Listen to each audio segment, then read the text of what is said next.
Sapa Indonesia Malam kembali bersama saya Cindy Permadi. Saudara, Komisi 2 DPR RI mengusulkan pemerintah merevisi aturan mengenai hak keuangan kepala daerah dan wakil kepala daerah. Salah satu usulannya adalah skema remunerasi kepala daerah dikaitkan dengan capaian kinerja agar lebih proporsional sekaligus menekan potensi korupsi. Ketua Komisi 2 DPR RI Rifki Nizami Karsayuda mengatakan hak keuangan kepala daerah dan wakilnya saat ini masih diatur dalam peraturan pemerintah nomor 109 tahun 2000. Menurutnya, aturan itu sudah berusia 26 tahun dan perlu disesuaikan dengan perkembangan tugas kepala daerah. Ia berharap skema baru itu bisa memberikan penghargaan bagi kepala daerah yang berkinerja baik. Sebaliknya, kepala daerah yang dinilai belum memenuhi target harus mendapat evaluasi.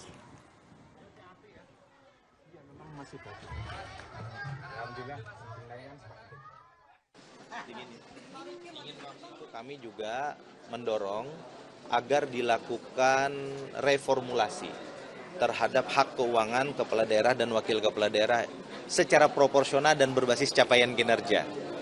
Kita tentu ingin memberi penghargaan, reward kepada kepala daerah dan wakil kepala daerah berkinerja baik, tetapi juga kita tidak boleh juga tidak memberikan punishment dalam tanda kutip kepada kepala daerah dan wakil kepala daerah yang kinerjanya setelah dilakukan evaluasi oleh Kemendagri dan berbagai kementerian lain memang belum mencapai capaian. Nah, karena itu nanti formulasinya kami serahkan kepada pemerintah. Sementara pemerintah melalui Menteri Dalam Negeri membuka peluang merevisi aturan mengenai hak keuangan kepala daerah yang telah berlaku selama 26 tahun.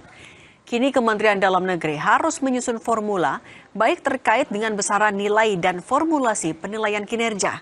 Langkah ini menjadi respons atas usulan kepala daerah yang menilai regulasi saat ini sudah tidak sejalan dengan meningkatnya beban kerja, kompleksitas persoalan di daerah, dan perkembangan sistem pemerintahan. Sehingga kalau seandainya disesuaikan, maka harus dikaitkan dengan satu kinerja. Kinerja harus baik. Ada 7 indikator yang utama. Penilainya mungkin dari BPKP dengan dari atau Kemenpan RB dengan Mendagri, Pembina Pengawas Pemerintahan Daerah. Yang kedua, ini harus dikaitkan dengan PAD. Jadi kalau seandainya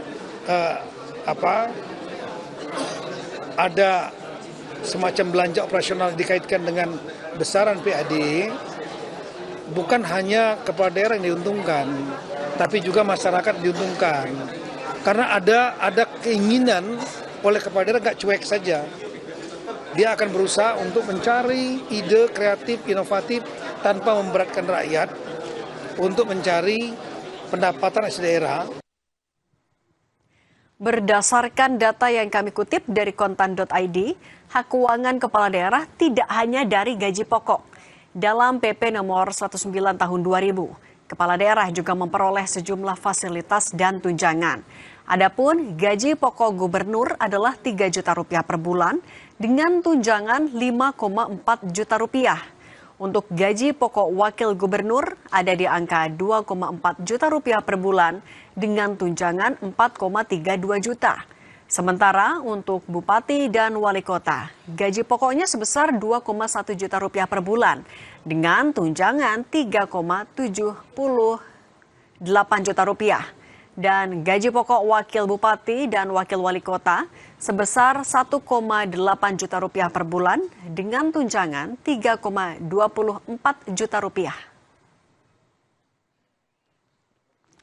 Kepala daerah juga mendapatkan tunjangan suami atau istri dan anak, rumah jabatan beserta perlengkapannya, kendaraan dinas, biaya pemeliharaan, biaya kesehatan, hingga biaya penunjang operasional. Untuk biaya penunjang operasional disesuaikan dengan kapasitas fiskal atau pendapatan daerah masing-masing pemerintah daerah. Jumlah biaya penunjang operasional tiap kepala daerah berbeda. Ada yang mencapai miliaran hingga ratusan juta rupiah. Lalu apakah dengan dinaikannya gaji kepala daerah sesuai dengan kinerja masing-masing benar-benar akan menjamin tidak ada lagi praktik korupsi di ranah kepala daerah? Dan apa saja sebenarnya formula indikator penilaian kinerja yang akan dibuat oleh pemerintah dan DPR? Untuk membahasnya, kita sudah bergabung ada Ketua Komisi 2 DPR RI dari fraksi Nasdem, Rifki Nizami Karsayuda, dan Kurnia Ramadana selaku PLT Deputi 3 Bakom RI. Selamat malam semuanya. Selamat malam Mbak Cindy. Assalamualaikum. Waalaikumsalam warahmatullahi wabarakatuh. Saya ke Mas Rifki dulu ya. Mas Rifki, sebenarnya apa sih temuan mendasar dari DPR yang akhirnya menilai kalau peraturan ataupun juga sistem gaji untuk kepala daerah sudah tidak relevan lagi sekarang? Mas Rifki? RDP atau RDPU kemarin, jujur ini putus-putus dari tadi. RDP atau RDPU kemarin di Komisi 2 DPR RI itu asal muasalnya adalah permohonan dari Asosiasi Pemerintah Kabupaten seluruh Indonesia atau APKASI yang isinya sebetulnya setidaknya ada 3 poin penting. Yang pertama terkait dengan hubungan keuangan pusat dan daerah. Ada 2 poin di situ. Poin yang pertama adalah sampai dengan detik ini masih adanya tunggakan pembayaran DBH dari pemerintah pusat kepada pemerintah provinsi, kabupaten, kota yang ada di Indonesia. Yang nilainya cukup besar, kalau diakumulasikan plus minus totalnya 70 triliun rupiah. Yang kedua, APKASI juga memandang bahwa dana bagi hasil sektor-sektor strategis yang ada di daerah, terutama sektor pengelolaan sumber daya alam dan komoditas-komoditas strategis dan unggulan, itu belum memberikan impact yang proporsional terhadap kesejahteraan daerah, termasuk terhadap pendapatan daerah.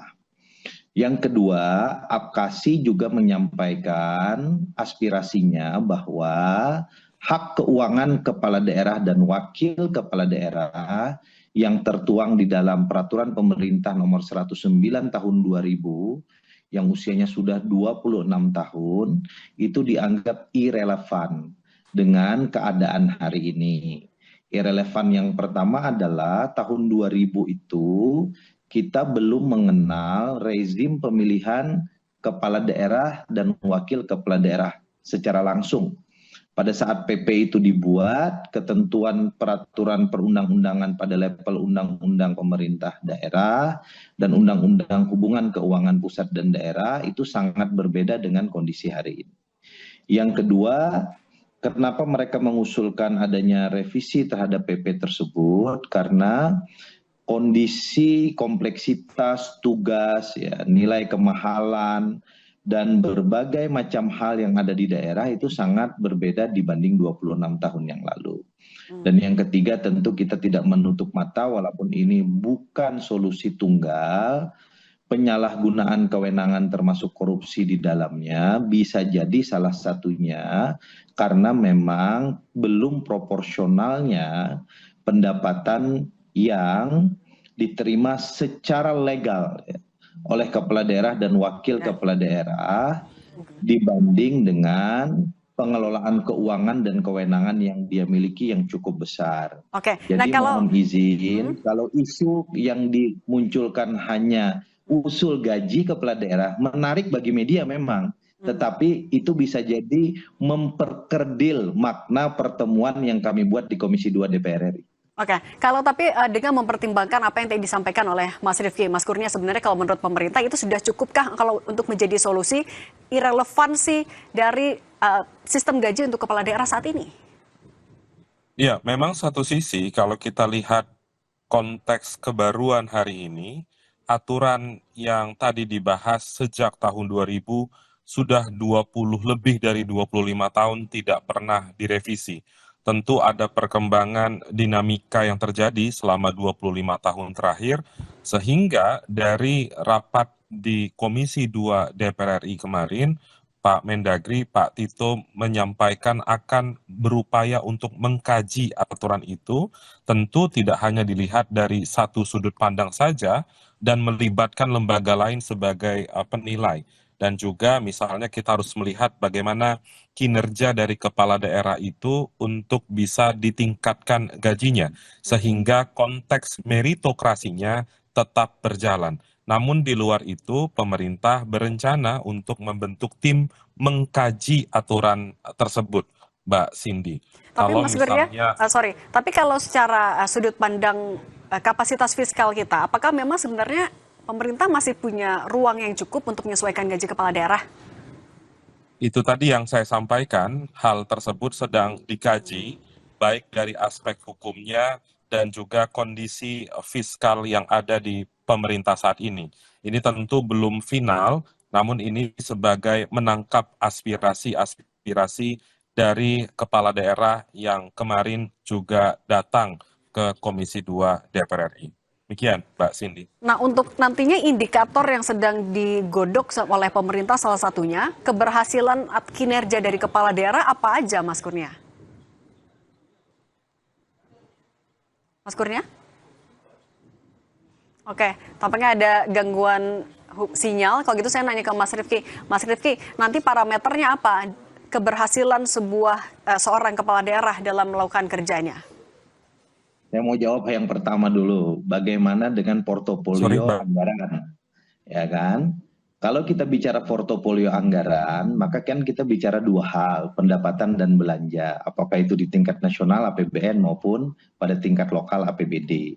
Nah, karena itu apa yang kami sampaikan, termasuk yang disampaikan oleh Menteri Dalam Negeri dan tadi Mas Kurnia juga mengulanginya, kita perlu membuat indikator kinerja. Salah satu indikator kinerja yang saya kira sangat relevan terkait dengan portofolio anggaran, itu adalah sejauh mana kepala daerah dan wakil kepala daerah mampu menambah dan menghadirkan pendapatan asli daerahnya itu semakin tinggi.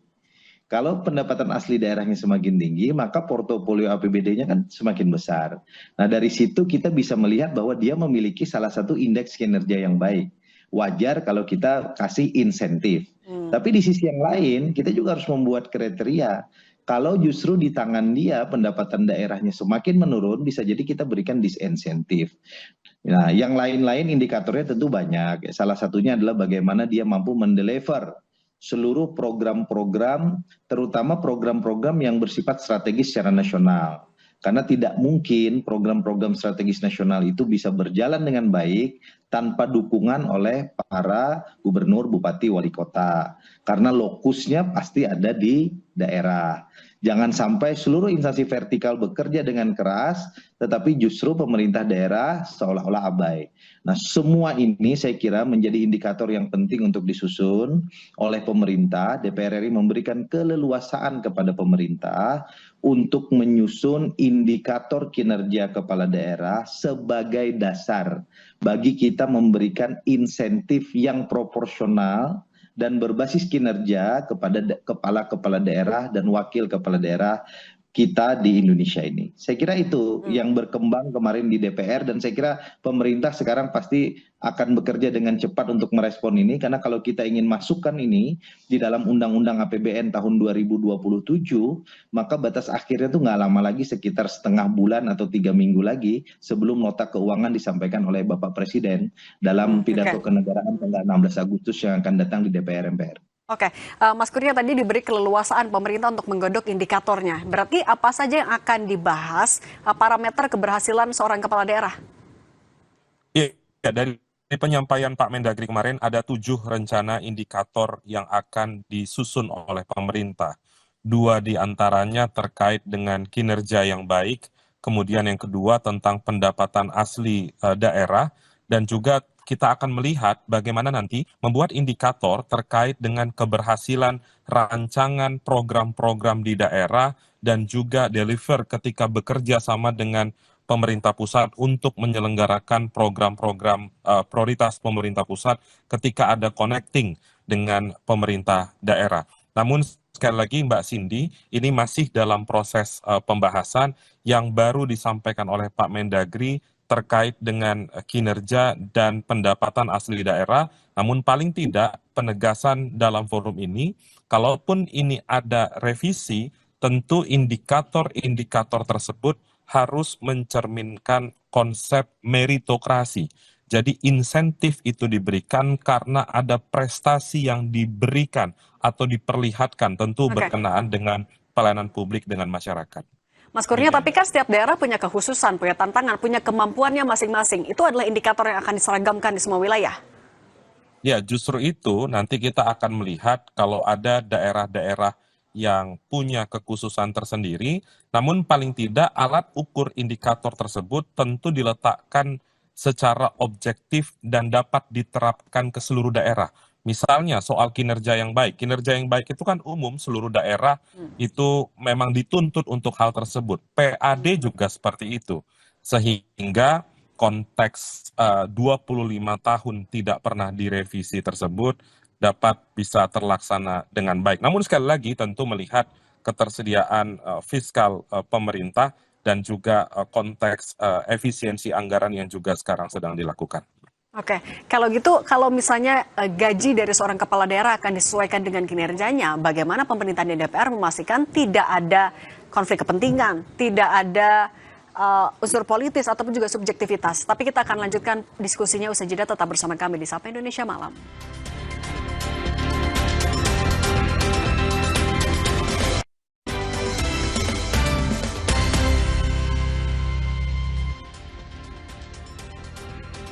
Lanjutkan lagi dialognya, Mas Rifki, bagaimana kalau gitu DPR akan bisa memastikan penilaian kinerja ini akan bebas dari unsur subjektivitas dan betul-betul bisa menjamin menutup celah korupsi? Korupsi itu kan ada dua makna, Bos. Yang pertama, penyalahgunaan kewenangan. Yang kedua, penyalahgunaan kewenangan yang tidak berbasis atas semata-mata pelanggaran hukum. Kalau korupsi, penyalahgunaan kewenangan berbasis atas keserakahan, ya, dan perilaku-perilaku yang menyimpang, saya kira itu sesuatu yang sulit untuk kemudian kita batasi. Nah, bagi kami sekali lagi temanya mohon izin tidak sekerdil soal gaji kepala daerah. Kami sekarang sedang berpikir keras bagaimana hubungan pusat dan daerah ini menjadi lebih baik. Hubungan keuangan pusat dan daerah menjadi lebih baik. Kita menangkap fenomena sekarang lebih dari 79 kabupaten kota yang kesulitan membayar gaji ASN-nya, terutama P3K di daerah. Ya. Nah, ada juga provinsi kabupaten kota yang sekarang harus memotong tunjangan penghasilan pegawainya. Salah satunya yang viral di Maluku Utara misalnya.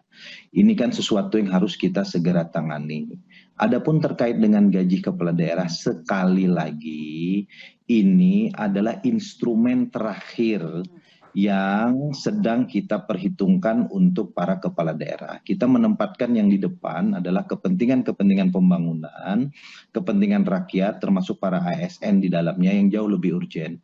Karena itu dengan segala hormat saya mohon juga kepada Kompas TV untuk melihat insight yang lebih besar ini ke depan agar kita ini tidak seolah-olah di tengah krisis dan efisiensi yang luar biasa ini, yang rakyat merasakan langsung, kita kok justru bicara tentang kenaikan gaji kepala daerah.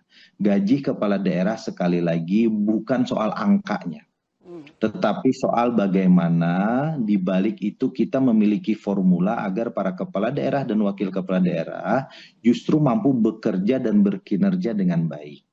Ketika mereka bekerja dan berkinerja dengan baik, maka mereka mendapat insentif. Kalau tidak baik, mendapat disinsentif. Di PP 109 tahun 2000 itu tidak ada yang kita kenal dengan insentif dan disinsentif. Semua sama.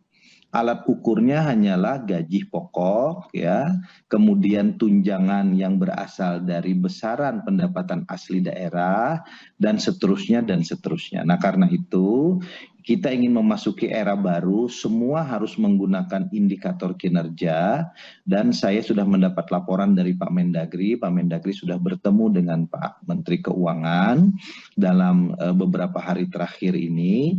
Insya Allah mereka akan segera membuat reformulasi terkait itu, karena bagi kami di Komisi 2 DPR RI, ketika stabilitas ekonomi dan pembangunan di daerah itu bisa kita jaga, itu adalah bagian dari kita menjaga stabilitas ekonomi, stabilitas politik, dan stabilitas nasional. Bahkan itu akan memberi sumbangsih yang penting bagi pertumbuhan ekonomi nasional. Oke. Saya kira itu respon saya, Mbak. Oke, berarti kan memang sebenarnya banyak pertimbangan sebelum ini akan direalisasikan. Tapi kalau dari Mas Kurnia sebenarnya pemerintah juga memasang tenggat waktu tidak? Kapan usulan ini akan selesai digodok, jadi atau tidak?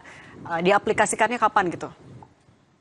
Iya, saya rasa ini masih dalam tahap mengkaji dari aturan-aturan tersebut dan dikaitkan dengan permasalahan faktual dan juga keterangan-keterangan dari para kepala daerah yang di asosiasi kemarin juga disampaikan di raker bersama dengan Komisi 2 DPR RI.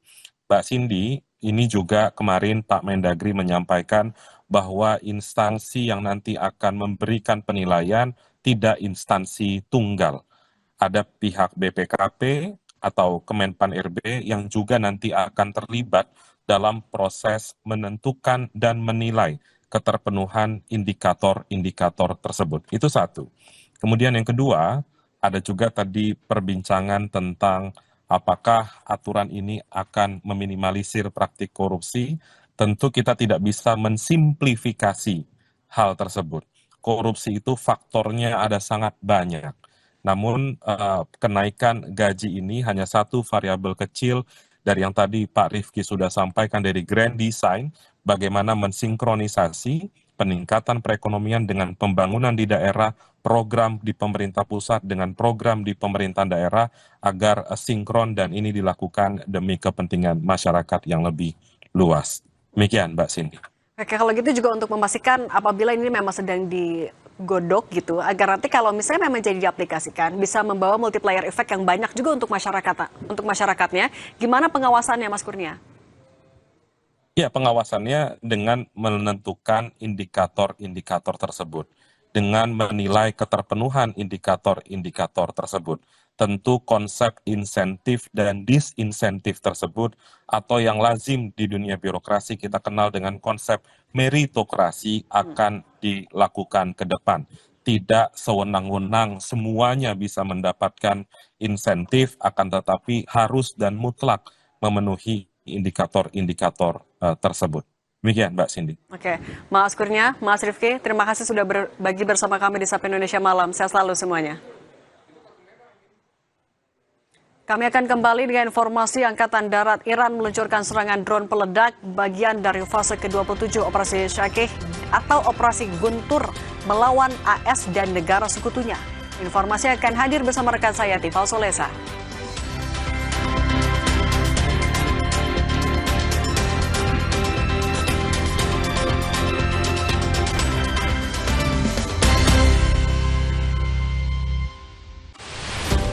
Mendasari saya sebagai pemimpin terkecil di Republik ini, saya harus bergerak dari sesuatu yang nggak ada apa-apa menjadi sesuatu yang berharga. Kita mengubah sistem yang konvensional menjadi sistem yang serba digital. Dengan adanya gerbang ini untuk meminimalisir ruang geraknya orang asing yang punya niat jahat. Jalan-jalan, cerita kecil untuk Jakarta Besar. Minggu 2 Agustus, pukul 10:30 siang di Kompas.